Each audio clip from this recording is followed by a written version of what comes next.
on the third night of vigil, when Adrian's body was already trembling from exhaustion and his mind wavered between reality and delirium. The presence finally came. It didn't enter through the door. It didn't need words. It simply was. The candle flickered. The air thickened. And everything around him lost shape, except him. And it, a faceless silhouette made of shadow and bone. But it wasn't grotesque. It was seductive. The kind of beauty that paralyzes, not with charm, but with absolute power. "You called me," it said, without moving its lips. Adrian didn't flinch. He no longer trembled. He knelt, not out of humility, but calculation. He knew he was standing before something far too ancient to resist.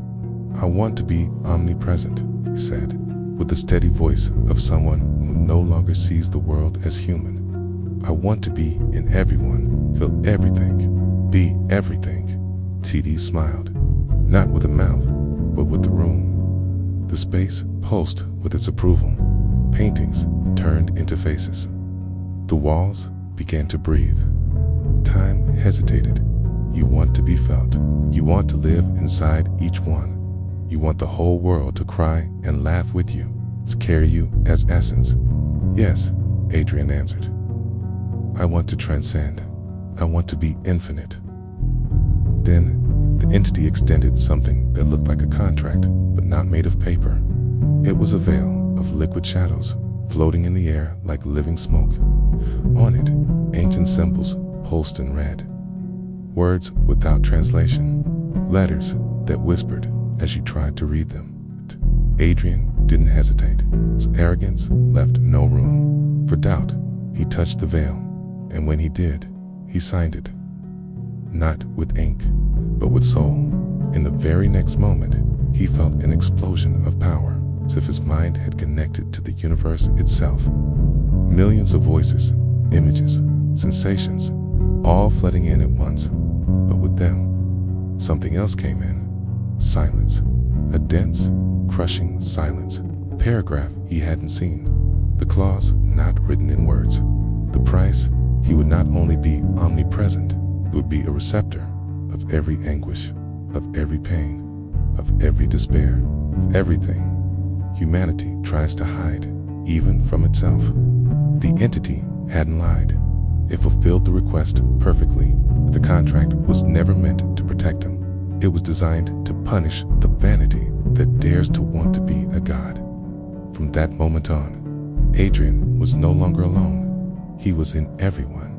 And with that, he carried the worst of everyone. At first, it felt like just an echo, a subtle discomfort deep in the soul, as if someone, somewhere, was crying, and he could simply hear it. But the echo didn't stop. It grew, gained volume, shape, texture, until suddenly, Adrian's body began to fail. His vision flickered. Breathing became heavy, and a dull pain, like knives being slowly pushed under his skin, settled into his joints. But it wasn't his. It was from a woman being beaten in silence, from an old man dying, alone in a hospital with no visitors, from a hungry child watching her mother cry. With every passing second, he absorbed a new pain in his chest, an agony like a crushed heart. But it wasn't his. It belonged to a young man who had just lost everything in an accident. In his stomach, a constant knot coming from a girl emotionally abused by the one who should have protected her.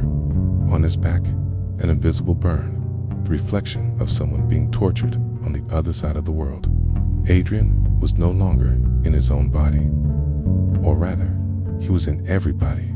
There was no more peace, no more sleep. Even when he closed his eyes, came the pain of someone begging for the day never to rise. He tried to escape, left his home, his friends, abandoned everything, moved to another city, isolated himself, hid in caves, forests, deserts, but the pain found him. Kosi was the pain. Adrian had become part of humanity's collective suffering. He was the mirror in which every agony reflected, where wounds took shape, where trauma became physical. The pain didn't come from outside. It was born within him, and it didn't go away. It didn't lessen. It didn't kill him. The pain, raw, emotional, carved into the soul, was eternal. And the more he cried, the more others cried through him. And the more he wished to disappear. The more the world reminded him that now he was infinite. Infinite in pain.